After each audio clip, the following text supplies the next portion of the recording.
Assembleia de Deus, harmonia. Queridos, eu senti o desejo da gente meditar um pouco num dos menores, está entre os menores livros da Bíblia, a carta a Tito. E hoje nós vamos falar um pouquinho sobre esta carta. Ela foi escrita aí, a quem calcule, entre os anos de 63 a 65, portanto, no primeiro século da igreja, da fundação da igreja. O apóstolo Paulo a escreveu a alguém que ele considerava um filho na fé. E ele dirigiu-se a ele com esta carta, porque o havia comissionado para cuidar da igreja. E Paulo, ele fundava as igrejas e, claro, ele precisava de entregar as igrejas nas mãos de homens que ele confiava e que identificava os dons de Deus nas vidas dessas pessoas, e assim ele ia constituindo pastores para cuidar do rebanho. E eu quero ler com vocês os primeiros 4 versículos do capítulo 1 do livro da carta a Tito. Nesta nossa versão, diz assim, Tito, capítulo 1, verso 1 ao 4. Na versão King James diz: Paulo, servo de Deus e apóstolo de Jesus Cristo, para promover a fé que é dos eleitos de Deus e o pleno conhecimento da verdade que conduz à piedade. Fé e conhecimento que se fundamentam na esperança da vida eterna, a qual o Deus que não mente prometeu antes da criação do mundo. No devido tempo, ele trouxe à luz sua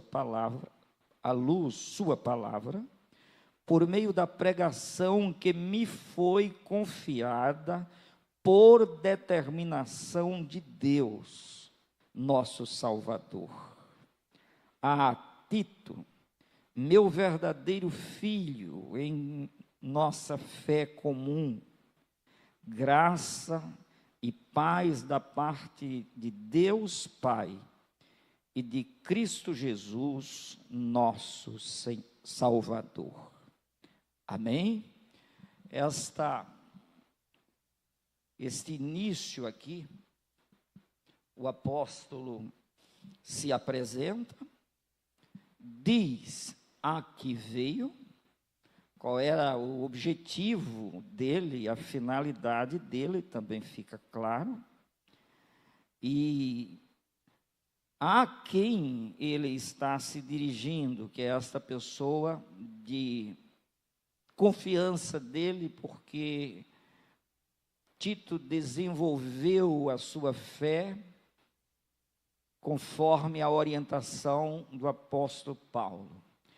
Então, o que é que eu gostaria de traçar? Então, nós voltando aí, primeiro século, Paulo, muitas igrejas fundadas, precisando de obreiros para dar continuidade à obra, e havia uma ilha, a ilha de Creta, por onde ele tinha passado em suas pregações e tinha ficado ali um povo crente.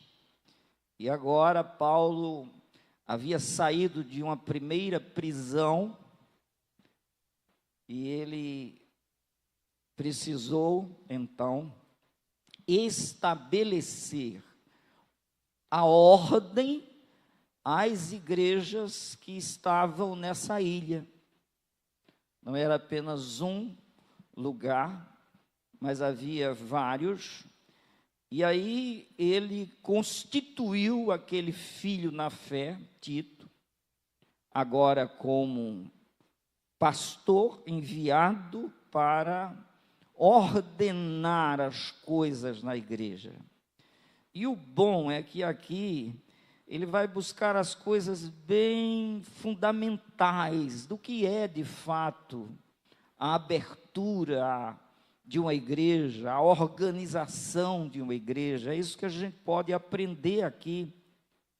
Primeiro na apresentação de Paulo, não é? No capítulo, no verso 1. Ele se apresenta como, primeiro, servo de Deus e apóstolo de Jesus Cristo.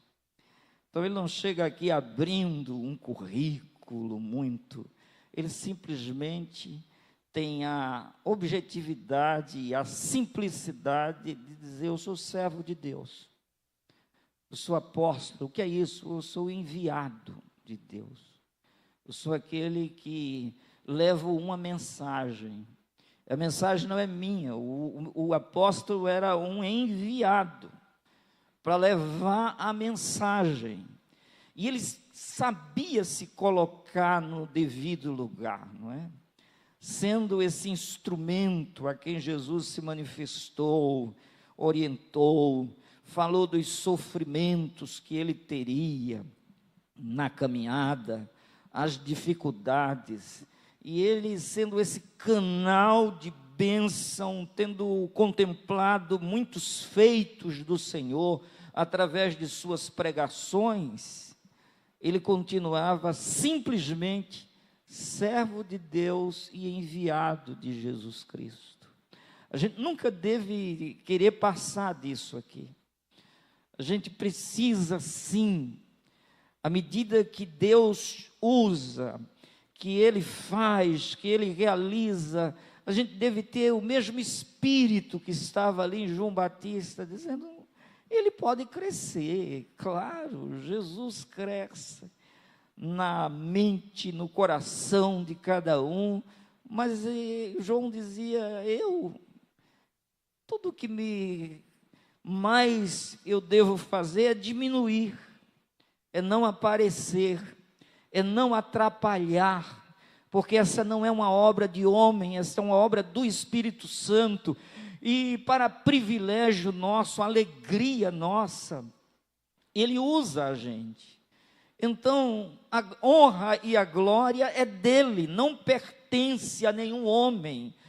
Jesus é claro em dizer: ele não dá sua glória a outrem. O nome que deve prevalecer em qualquer que seja o momento da nossa passagem por este mundo, a honra e a glória é sempre dele. Se ele te deu talentos para que você louve, toque, engrandeça o nome dele, proclame, habilidades para pregação, abertura da mente pela ação do Espírito Santo, capacitando a pessoa para fazer o melhor, toda honra e glória continua sendo dele, e o mensageiro é simplesmente um enviado, com todas as dificuldades de quem é enviado, de quem vai no caminho.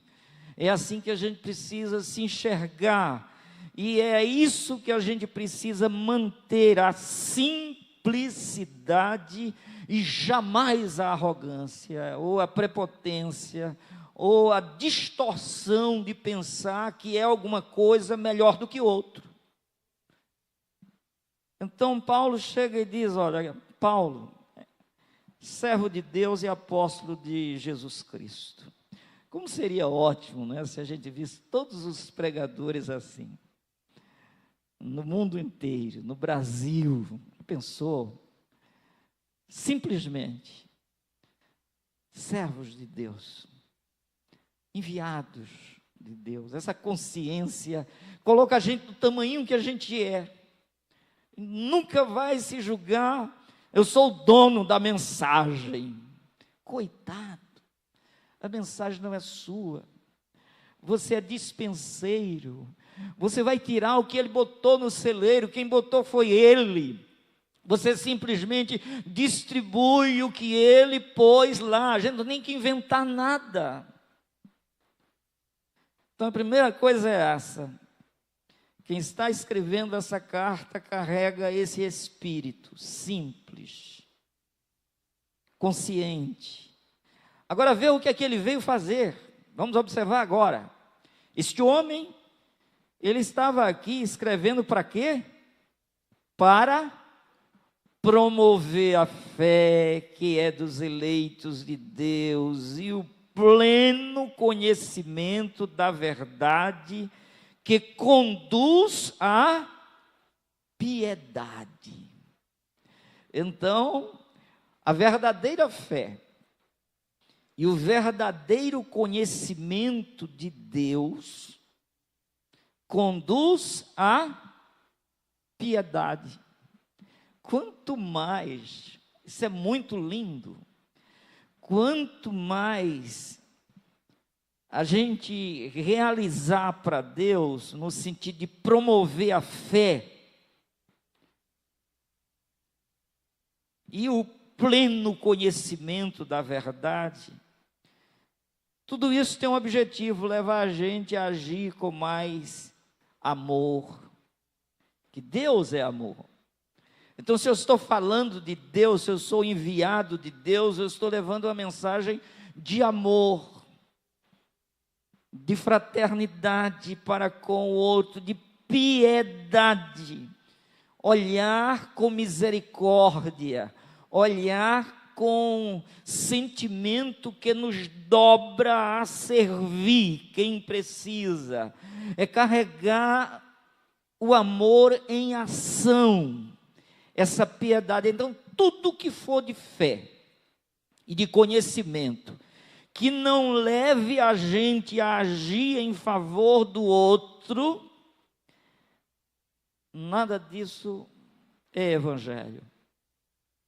Evangelho leva a gente a descer da montaria para ajudar quem precisa, quem necessita, quem está ferido. A gente tem que parar e fazer como aquele samaritano, que não carregava nenhum nome assim, que fosse bem visto pelos judeus.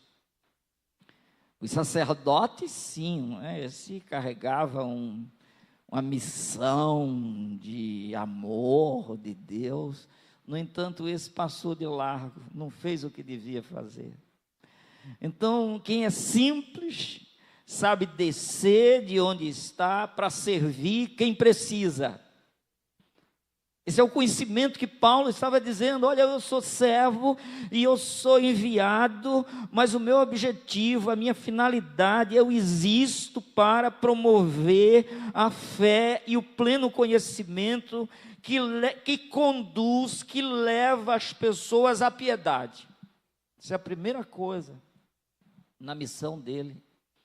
Ele estava ali para servir. Vocês lembram que Jesus disse que veio servir e não ser servido? Então aqui estava um servo, apóstolo que é enviado para servir. Fé, agora ele vem para o verso 2, fé e conhecimento que se fundamentam na esperança da vida eterna. Evangelho é isso, a igreja existe exatamente para levantar, promover a fé e o conhecimento que se fundamenta, a base é a vida eterna. Porque imaginem, nós que estamos aqui numa contagem regressiva, se a gente tivesse que ganhar apenas nessa passagem, sem vida eterna, Jesus Cristo chegou a dizer, olha, não valeria nada, não adiantaria nada. Esse evangelho da prosperidade que está sendo aí, não é? É chaves, é apartamentos, é empresas, meu Deus do céu, a fé e o conhecimento que se fundamenta onde? na saúde que a pessoa vai ter, nunca vai ter uma dor de cabeça. Uma vez disse para mim, se a gente fosse servo de Deus, não podia ter resfriado. Um pastor disse a mim isso num gabinete, gente, ali na Avenida Encontro da Boa Vista. Eu não vou dizer o nome porque vocês vão se assustar. E eu disse, eu estou com problema de enxaqueca. Ele disse, procure ver onde foi que você falhou, porque não pode. Então é esse tipo de loucura que está aí, é a fé e o conhecimento que leva a gente a agir com bondade para com as pessoas, e o fundamento é a esperança da vida eterna, porque não adianta ganhar o mundo sem a vida eterna, porque a gente está se esvaindo. A promessa que Jesus fez, o Cristo que enviou aqui o apóstolo Paulo, e ele estava se apresentando como este enviado, ele disse aqui que o fundamento era exatamente nesta vida eterna, que Jesus disse que veio trazer, e mandou a gente distribuir o que a gente recebeu de graça. Aí você diz para mim, talvez você de casa agora questione, e como ter essa vida eterna? Como que ele sabe que vai ter essa vida eterna? Eu te respondo, eu não sei quando vou ter a vida eterna, ou se tenho a vida eterna. O que eu sei é que eu tenho a vida eterna. E você diz, por quê? Eu digo, por causa de Cristo. Ele veio trazer vida eterna, vida abundante. E sabe de outra coisa? Ele, Jesus, estou olhando bem para você aí, ele, Jesus, disse assim, quem ouve a minha palavra e crer naquele que me enviou, isto é, no Pai, tem a vida eterna. Não entrará mais em condenação, já passou da morte para a vida. Então, aqui são palavras de Jesus, e palavras, vamos ler novamente o verso 2, fé. Paulo disse, eu estou aqui para promover a fé e conhecimento, que se fundamentam na esperança da vida eterna, a qual o Deus que não mente prometeu antes da criação do mundo. Glória a Deus. Então ele está aqui fundamentando o que é que ele veio promover. Porque no final, a gente quando abraça o Evangelho, a gente recebe a vida eterna. Olha, vamos ler João 17:3, para ver o que foi que Jesus disse. João 17:3. O que é a vida eterna? É a vida, e a vida eterna é esta: que te conheçam a ti, o único Deus verdadeiro, e a Jesus Cristo a quem enviaste. Amém? Quem creu nisso aqui, misteriosamente, vai carregar no peito a segurança da vida eterna, pela presença do Espírito Santo que nos foi dado. Ele vem e se instala em nós e garante a vida eterna, porque Ele é a segurança da nossa salvação, é a firmeza da nossa salvação, é a presença do Espírito Santo em nós. Então, vamos aqui adiante, porque agora, não é, ele tendo descrito tudo isso para a gente, ele nos dá essa firmeza e essa segurança de eternidade. Agora ele diz que tudo isso, essa carta, há No verso 4, a Tito, meu verdadeiro filho, em nossa fé comum entre eles, a mesma fé que é comum entre o povo de Deus, os filhos de Deus, ela se torna algo comum para nós, porque sem fé ninguém adora a Deus. Se somos adoradores de Deus, uma mesma fé, um só batismo, um só Deus e Pai de todos, então ela se torna assim comum. E aí ele diz: graça e paz da parte de Deus Pai, de Cristo Jesus, nosso Salvador. É o desejo dele para aquele enviado. E agora ele vai dar as instruções, o que é que ele vai fazer a partir do verso 5. Porque olha o que ele diz, verso 5.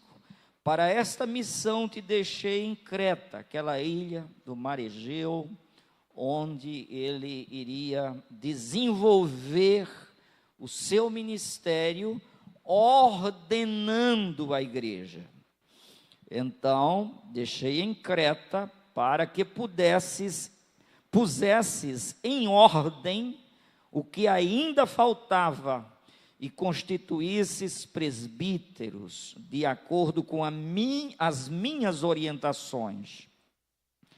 É necessário, portanto, que o presbítero seja, olha Paulo ensinando agora, para aqueles líderes que ele, por orientação do apóstolo, agora iria levantar para pôr à frente daquelas comunidades, e eles haveriam de desenvolver o ministério. Agora, como que ele iria fazer isso? Era simplesmente chegar, como alguns às vezes pensam, né? Chega no outro dia, já bota um bocado de gente, consagra um bocado de gente, sem conhecer nada, sem analisar nada, sem saber quem é a pessoa. Aí olha o que é que Paulo recomenda. Você vai fazer isso, você vai constituir presbíteros, você vai ordenar a igreja. Agora tem uma coisa, não é qualquer pessoa. O presbítero seja irrepreensível, marido de uma só mulher e tenha filhos cristãos que não sejam acusados de libertinagem ou de insubmissão. Primeiro olhar que ele precisava ter. Agora tu imagina, escolher isso no meio de um povo, vocês pensam que era brincadeira? Tirar isso, encontrar pessoas assim. Como encontrar? Primeiro fazendo essas pessoas. Fazer como? Pela fé e pelo pleno conhecimento e a fundamentação da vida eterna. Quando isso entra, aí aqueles que antes andavam de todo jeito vão se ajustando, vão se moldando, vão surgindo os valores pela purificação. O próprio Paulo disse: a gente era do mesmo jeito de todo mundo, mas fomos santificados, purificados pelo sangue de Jesus. E do meio, vocês querem saber como eram os cretenses? Tinha alguém já dizendo como eles eram. Vejam no verso 12. Olha o que disseram dos cretenses. Um dos seus próprios profetas declarou: os cretenses são sempre mentirosos, feras malignas, glutões, preguiçosos. Esse testemunho é verdadeiro. O pior é que está dito aqui que é verdadeiro.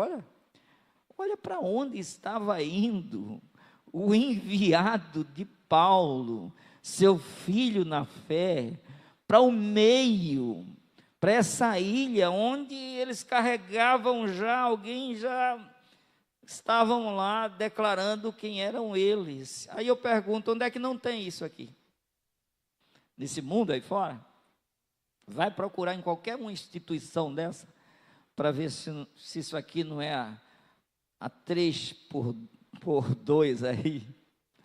É uma coisa séria. Então é no meio desse mundo que jaz no maligno que os homens de Deus são enviados, e são enviados para dali, daqueles ossos secos, levantar exércitos poderosos. E a gente precisa crer que Deus vai levantar.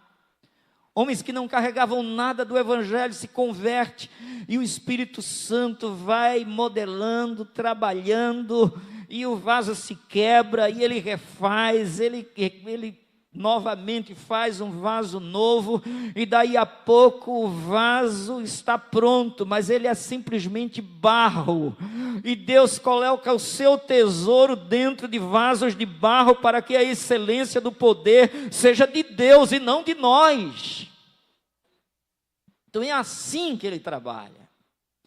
E aí Paulo estava dizendo, olha, você vai escolher homens aí, vai pregando o Evangelho, vai promovendo a fé e o conhecimento dessas pessoas, fundamentam elas na vida eterna, e deixam elas receber a vida eterna. Quando o Evangelho entrar, entrou a luz. Quando o Evangelho chegar, vai chegar o conserto, a restauração, a recuperação, o caráter vai ser outro, tudo vai mudar, porque quem está em Cristo é nova pessoa, as coisas velhas ficaram para trás, eis que tudo se fez novo. Então são esses homens agora, nascidos de novo, que podem ser então aproveitados para o ministério, agora olha, para que constituísseis presbíteros de acordo com as minhas orientações. Agora esses homens irrepreensíveis, eles agora sendo vistos, acompanhados, analisados, e eles agora continuam, olha o verso 7. Por serem encarregados da obra de Deus, é indispensável que o bispo, que é aquele, podemos dizer, um presbítero, não é? Nesse sentido, a mesma coisa, nas escalas, nas ordens estabelecidas, às vezes há uma diferença. O bispo é aquele que lidera sobre várias igrejas, congregações, mas, em suma, a gente pode simplificar que uma coisa e a outra se viabiliza. Então, ele precisa ser irrepreensível, ele repete, não arrogante, não briguento, não apegado ao vinho, não violento, nem dominado pela ganância. Aí vem aqui essas qualidades agora, olha que coisa linda, não é? Aí agora esses cretenses que haveriam de serem levantados como pastores das igrejas da ilha, eles precisavam agora não ser arrogantes. Já pensou um líder arrogante? Não dá. Não pode ser arrogante, nem briguento. Quando você vê um líder religioso briguento, misericórdia.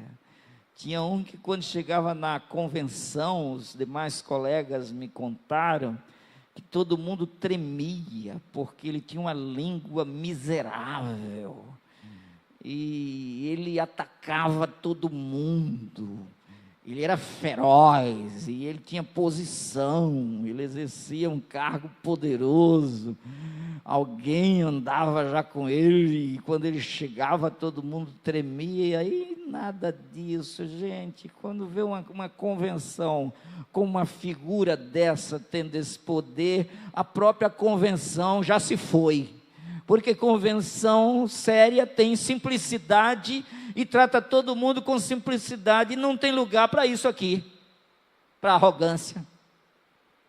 Aí depois estava lá, não sabia mais nem falar, não conseguia, bateu mal. Gente, nada disso serve.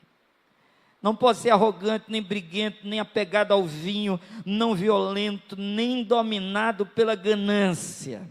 Em todos os sentidos da vida.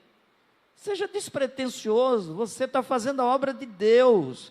Você é simplesmente um servo e enviado com uma mensagem que não é sua. Então, faça essa obra, cada um do tamanho que é. Por isso esse Paulo que estava escrevendo aqui, ele chegou ao ponto de dizer, em um outro momento, eu não quero que ninguém me veja além daquilo que de fato eu sou. Eu sou este homem simples, como ele era, mas cheio de Deus, cheio da graça de Deus, mas sem arrogância, não apegado ao vinho, não violento, nem dominado pela ganância. Ao contrário, olha lá o verso 8. Ao contrário, é preciso que ele seja hospitaleiro, amigo do bem, sensato, justo, piedoso, tenha domínio próprio e apegue-se firmemente à fiel palavra, da forma como foi ministrada, sem adicionar nada. A gente não tem que adicionar nada ao Evangelho, a gente não tem que ficar buscando coisas para preencher, porque a palavra em si é a semente que produz vida, ela não precisa ser adulterada em momento algum. Você vai levar a mensagem que você recebeu, então não inventa não vem criar coreografia, tonalidade de voz, técnicas psicológicas para dar comandos psicológicos, tentar criar um imantamento de poder para ver se faz uma histeria coletiva, dizendo que é a ação do Espírito Santo. Não precisa nada disso. O que você precisa é pregar a palavra que é espírito e vida, ela aquece o coração, ela é vida em si. Então ele está dizendo aqui, olha, não precisa de invencionice nenhuma. Você precisa simplesmente, carregando essas qualificações aqui, você precisa ministrar. Apegue-se, aqui é que ele precisa, verso 9. Apegue-se firmemente à fiel palavra, da forma como foi ministrada, a fim de que seja capaz tanto de encorajar os crentes na sã doutrina, quanto de convencer os que se opõem a ela. Você tem que ser paciente, não pode ser pavio curto, para promover, encorajar os crentes na sã doutrina. Sã doutrina, a doutrina pura, saudável, sem mistura. E aí você também vai convencer as pessoas que se opõem, não com a sua força, simplesmente você vai até o seu limite. Que aqui eu tenho semente para lançar no campo, lance a semente, porque quem faz ela crescer é o dono, é Deus, é o Senhor. Então é isso que ele estava aqui recomendando. Mas olha que quando Paulo estava enviando Tito, Paulo já tinha tido conhecimento que tinha gente por lá que eram tagarelas. Tinha tagarelas lá no meio, já na ilha de Creta. E olha, verso 10. Porquanto há muitos insubmissos, que não passam de tagarelas e ludibriadores, principalmente os do grupo da circuncisão. É necessário fazê-los calar, pois, motivados pela cobiça, transtornam casas inteiras pregando o que não convém.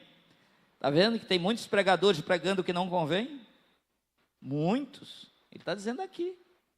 Veja, a igreja estava nascendo aí, ele estava organizando e já tinha no meio. Imagine, se a gente não tomar cuidado de microfone, gente, e não acompanhar as coisas, aí chega ludibriadores de todos os lados. E é necessário fazê-los calar como? Não dando vez e pregando a verdade, porque a verdade afasta a mentira. Pois eles, motivados pela cobiça, a cobiça é a força motriz de muita gente no meio evangélico. A cobiça. As pessoas estão buscando com os próprios olhos. Eles não podem ver nada crescendo naturalmente, organicamente. Eles querem botar lá um venenozinho para ver se produz algo mais rápido. Não, deixa as coisas orgânicas ir acontecendo. Você simplesmente prega a palavra da forma como ela foi ministrada, sem acréscimo. E à medida que você for pregando, olha o verso 12, é aquilo que a gente já leu, não é? Que eles carregavam esse espírito. Vamos então agora para o verso 13. Esse testemunho, aliás, a gente já leu também, esse testemunho é verdadeiro, portanto, repreende-os com toda a severidade, para que se submetam a uma só fé sadia, não dando ouvidos a fábulas judaicas, nem a mandamentos de homens, como se deviam, que se desviam da verdade. Para as pessoas puras, tudo é puro. No entanto, para os corrompidos e descrentes, nada é puro. Pelo contrário, tanto a razão quanto a consciência deles estão pervertidas. Eles afirmam que conhecem a Deus, mas por meio de suas atitudes o negam, e por isso são abomináveis, insubordinados e desqualificados para qualquer boa obra.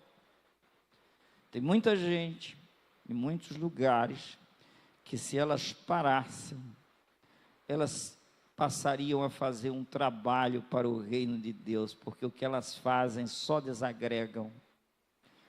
E aqui ele estava vendo tudo isso. Agora, vamos para o capítulo 2, porque a gente quer ver se dá para fazer essa cobertura agora bem rapidamente. Tu, porém, Paulo continua lá, depois que ele fala de todas essas condições, faz todas essas recomendações, ele diz agora, tu, porém, prega o que está em harmonia com a sã doutrina. Mais uma vez, Paulo está dizendo, não saia da sã doutrina, não vá na emoção, não entre na emoção e no modismo. Estão fazendo isso aqui, eu vou fazer igual porque cresce.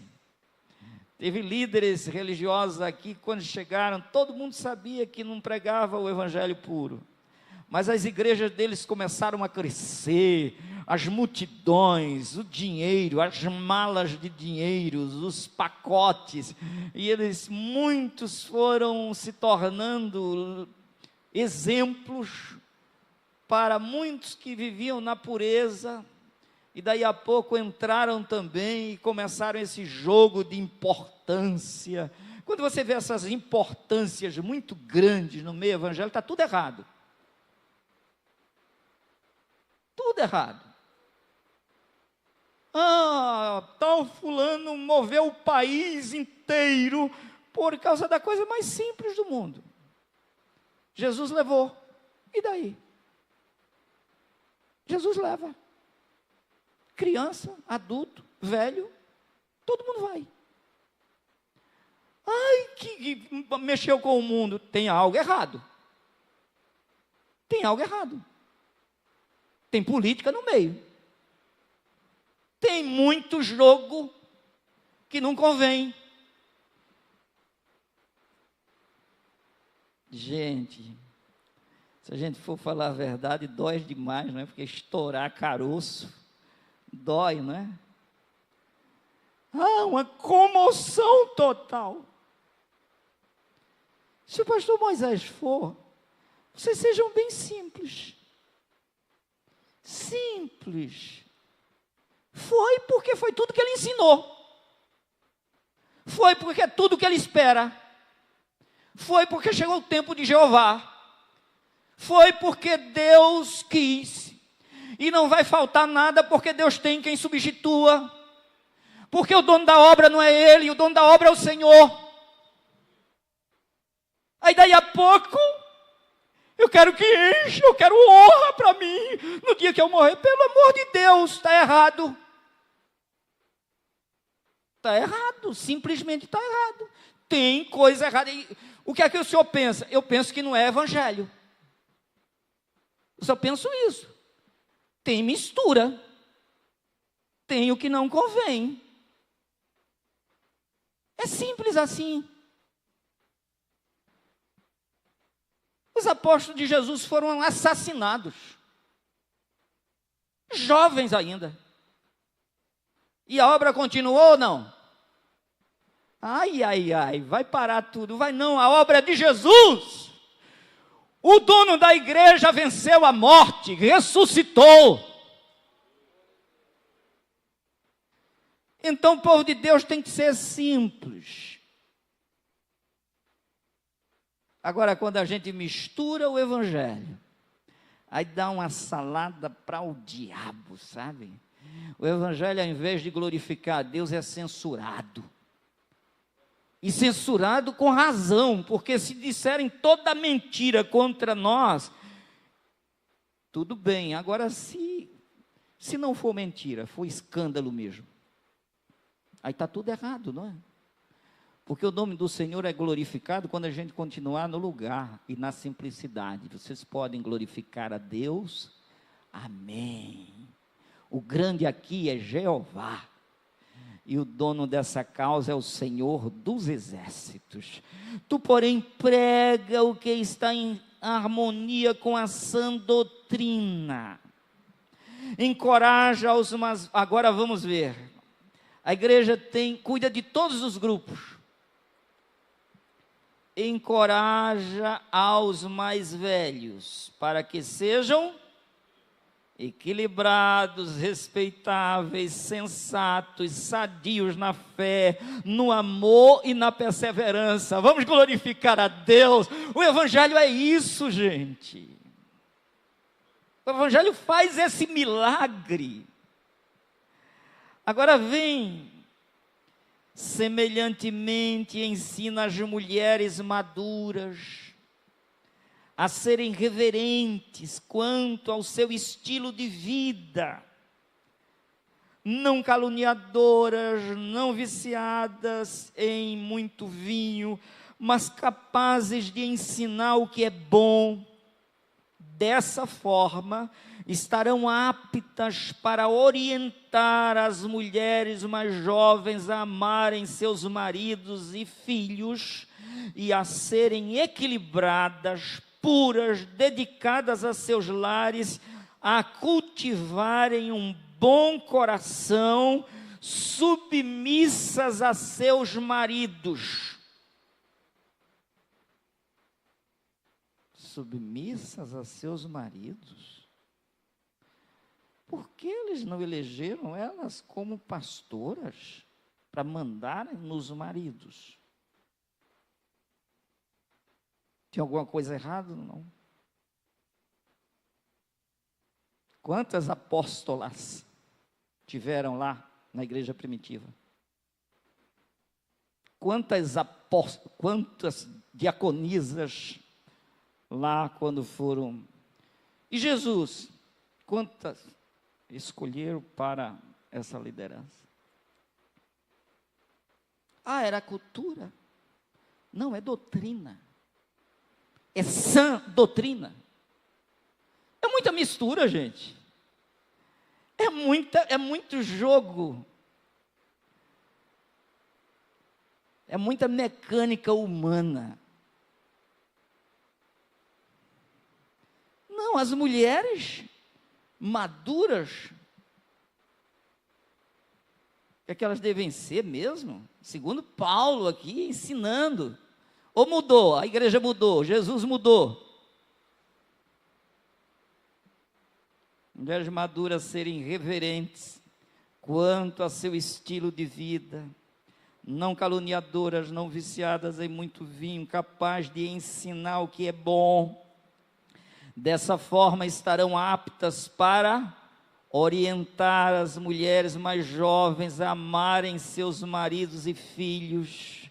Então elas, pelo exemplo, pela experiência de chão, agora vai sendo modelo, e o viver diário ensina também a serem equilibradas, puras, dedicadas a seus lares, Se não cuida do lar, não tenho tempo. Agora, não tem posição, não sabe nem o que é que os filhos comem, quem ensina, porque, cuidado, perde a simplicidade. Seus lares, a cultivarem um bom coração, submissas a seus maridos, a fim de que a palavra de Deus não seja, a igreja agora, a fim de que a palavra de Deus não seja difamada. Quer dizer, se fizer o contrário disso aqui, está levando escândalo para o evangelho. Então Paulo orientou certinho aqui.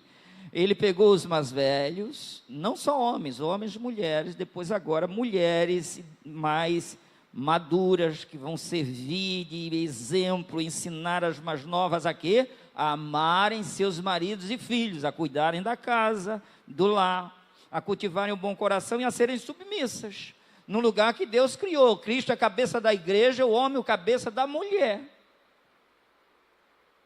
É ou não? Mudou. É outro evangelho? Não, gente. É não. E não é desonra, é honra. É honra. Ninguém aqui está desonrando, pelo contrário.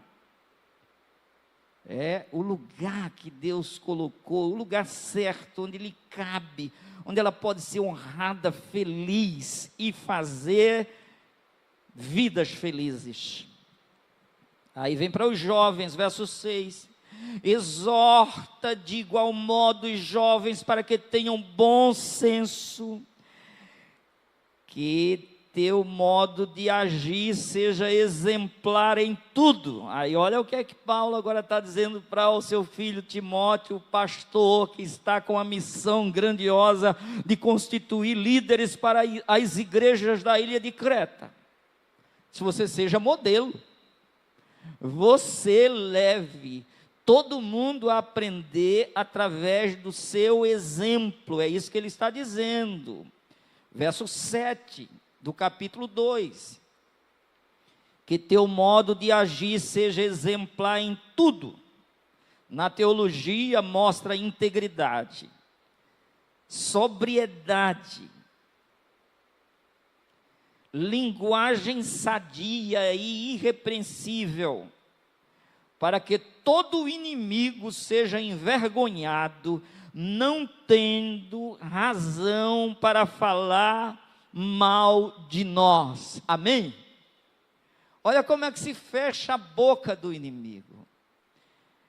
É como mesmo sendo exemplar em tudo, na teologia, no conhecimento de Deus, mostra integridade, não seja fracionado pelas coisas, sobriedade, linguagem sadia, até dizer o que eles dizem e fazem é torpe, diz a palavra.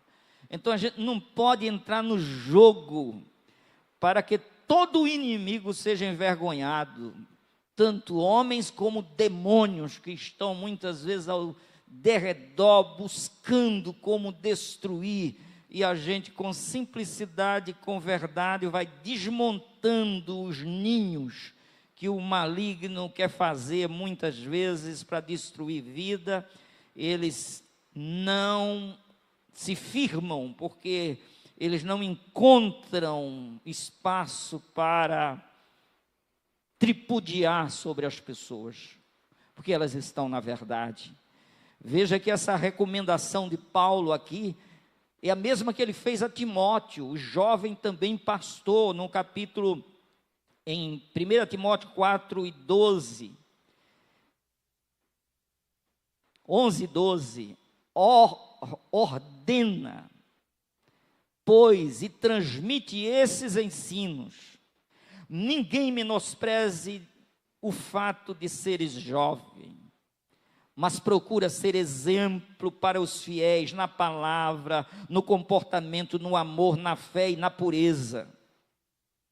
Então, ele aqui estava repetindo essa recomendação para Tito, dizendo para ele que ele deveria agir dessa forma. Então, ele falou para os mais velhos, falou especificamente para as mulheres, falou para os jovens, que os jovens fossem também irrepreensíveis, né? E tivesse bom senso. Agora, no verso 9, para os escravos, os servos, os que tinham os seus patrões, instrui os escravos a se submeterem em tudo a seus senhores, a tomarem a iniciativa de agradar-lhes, a não serem respondões e a não furtá-los, pelo contrário, a demonstrarem que são completamente dignos de confiança, a fim de que todos observem o esplendor da doutrina de Deus, nosso Salvador. Amém? Então, com simplicidade, com humildade, servindo com excelência, com o melhor coração, eles vão glorificar a Deus na função que estão, e Deus vai ser glorificado, e muitos serão impressionados, porque muitos verão, crerão e confiarão no Senhor. É isso que está escrito, quando a luz resplandecer.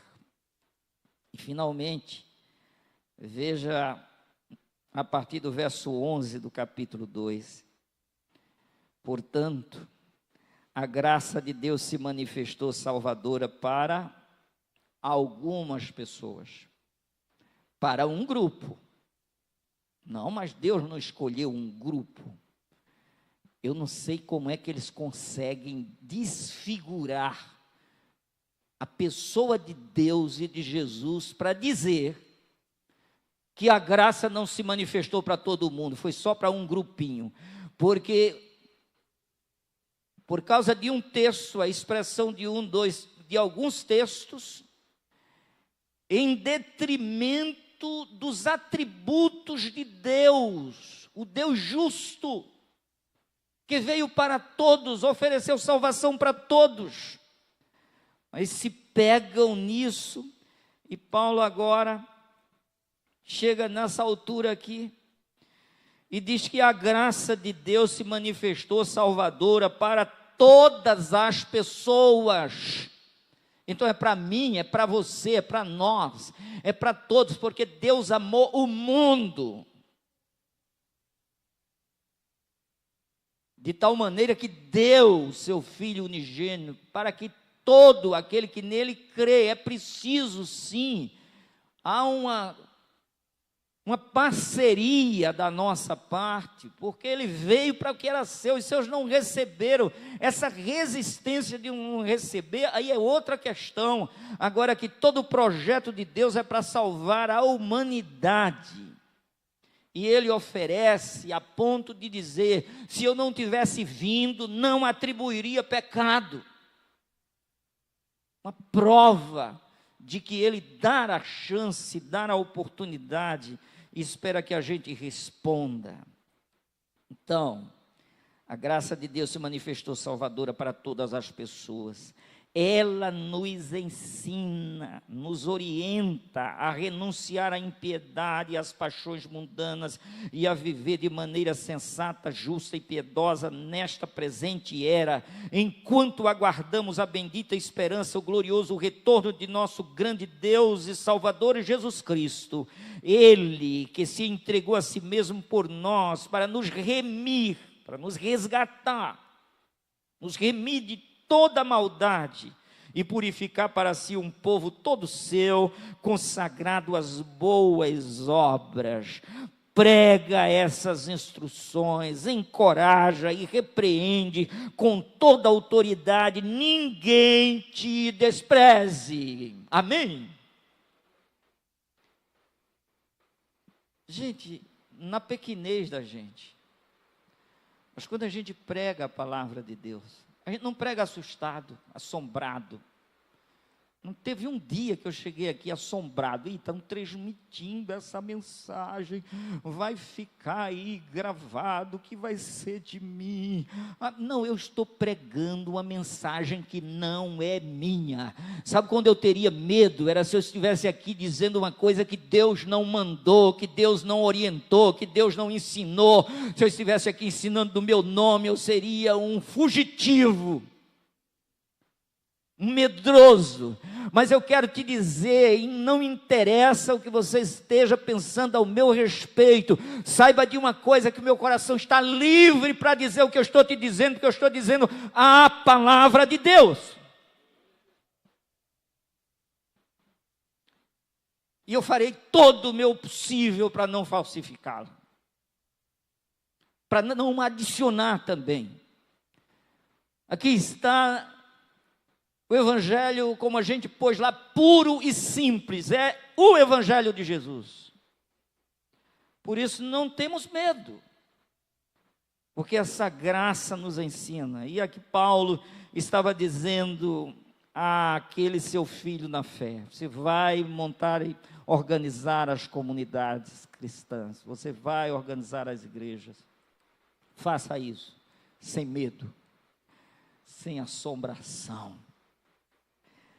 Jesus chega e diz: não temas, porque eu sou contigo, não te espantes, eu sou o teu Deus, eu te fortaleço, te ajudo e te sustento com a minha mão direita. Deus falando isso através de Isaías. Sabe o que Jesus disse aqui também? Ele disse: da mesma maneira que tu me enviaste, lá em João 17, eu os envio. Da mesma forma como o Pai enviou Jesus, Jesus envia os seus servos. E ele diz: vocês serão como ovelhas no meio de lobos, mas isso não fará com que a gente pare, porque Ele está conosco na travessia por onde nós vamos. Então ele estava dando esse reforço aqui. Aí agora, já foi embora, ficou finalmente o capítulo 3, mas vamos aqui bem rapidinho. Ele disse: olha, pregue aí que todos devem ser submissos aos que governam, às autoridades, sejam obedientes, sejam sempre prontos para fazer tudo o que é bom. A gente só não pode fazer o que é mal.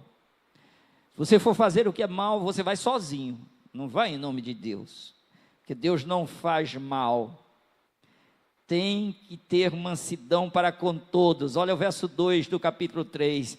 Não promovam a calúnia de ninguém, sejam pacíficos, equilibrados, demonstrando verdadeira mansidão para com todas as pessoas.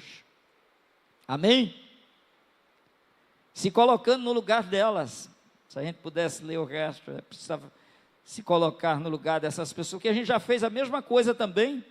Porquanto houve um tempo em que também nós éramos insensatos e desobedientes, vivíamos iludidos e escravizados por toda espécie de paixões e prazeres, servíamos à maldade e à inveja, sendo desprezíveis, odiando-nos uns aos outros. A gente vivia nessa, sem Cristo. Se tirar Deus, sobra o quê? É cada um por si. É um tirando o maior proveito, não vai prestar conta a ninguém, não tem Deus, não tem limites, não tem termos, não tem recompensa, não tem regra, é um jogo sem regra, é o vale tudo. O homem sem Deus vive nesse vale tudo.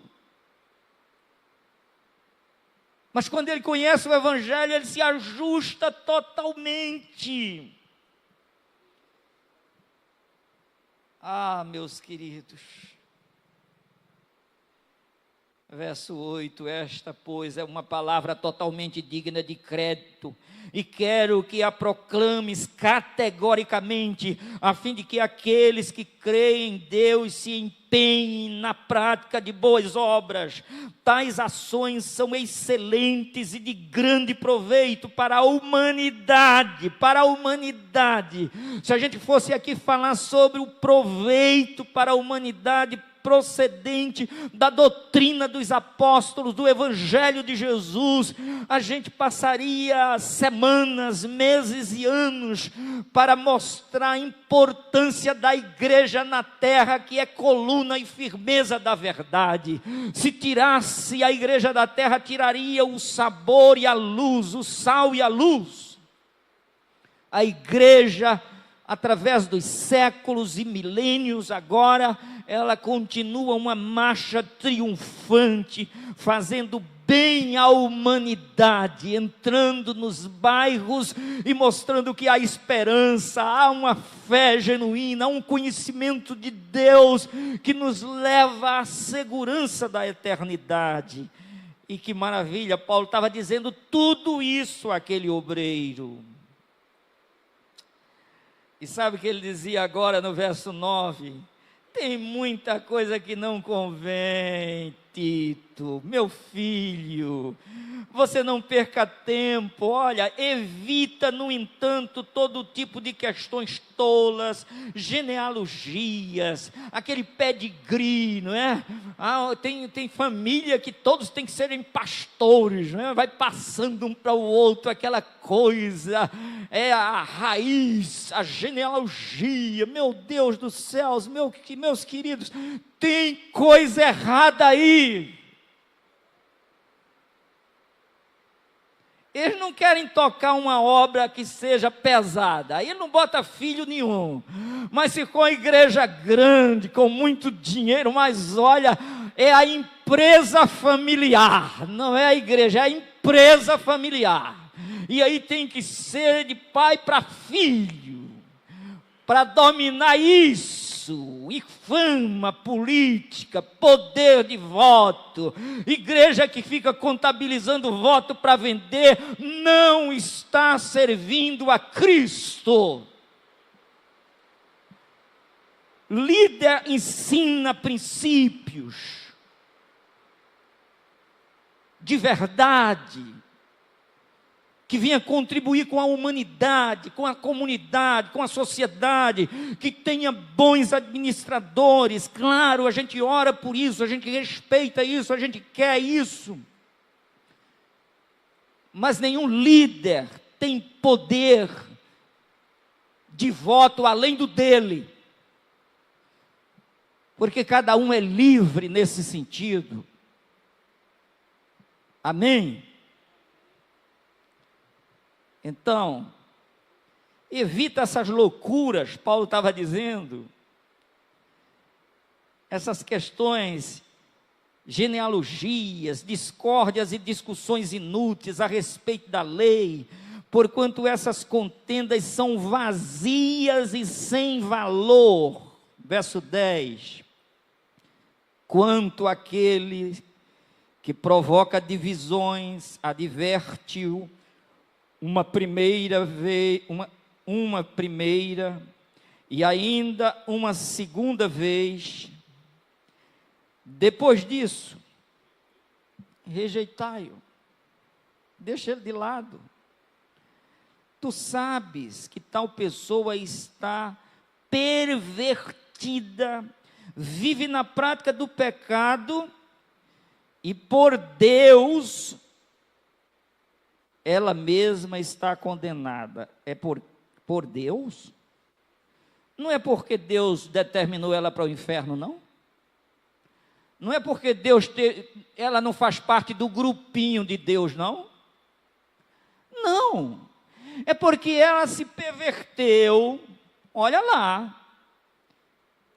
Ela é pervertida, ela vive na prática do pecado e a igreja, vocês, e por si mesma está condenada. Não é porque ela não faz parte do grupinho, não. É por ela mesma, cada um dará conta de si mesmo a Deus. Então acaba com essa questãozinha, tá? Essa mesquinharia de dizer que Cristo veio ao mundo para um grupinho. Quando toda a essência de Deus trabalha contra isso.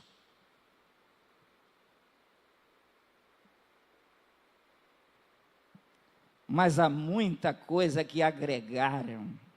Então por aqui finalizo. Agora Paulo faz aqui as orientações finais, fala do povo, do desejo de encontro dele e traça algumas coisas, mas aqui está a essência da carta.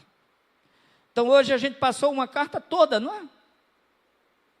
Mostrando o que é a igreja, o que é um obreiro, como fazer isso, como continuar simples. E como prosseguir servindo a Deus. Aqui está toda a orientação. Que Deus nos abençoe e nos ajude.